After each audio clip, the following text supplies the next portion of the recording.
Albert, kung bright kayo, bakit nawala ang West Philippine Sea sa atin? Panahon ninyo yun eh. Panahon ninyo na talagang nandiyan kayo sa pwesto. Kung bright kayo, bakit nawala ang ngayon na ng China ang China na ang naghahawak doon.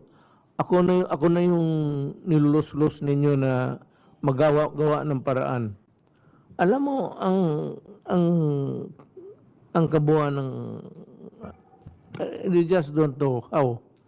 Paper, China, what more could be a more binding order or an international pressure?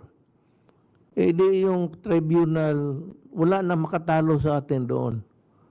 Nobody in the United Nations will go to war for us. Ang ating for China, tapos na yon na may decision na ayaw nilang sumunod.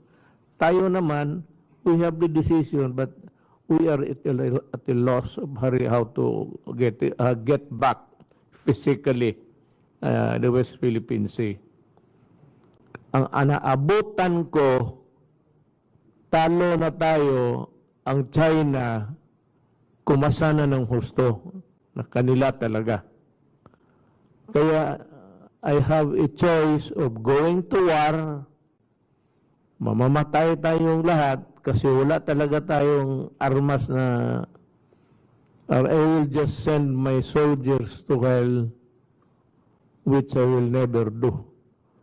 Hindi ko ipalaban yung mga sundalo ko.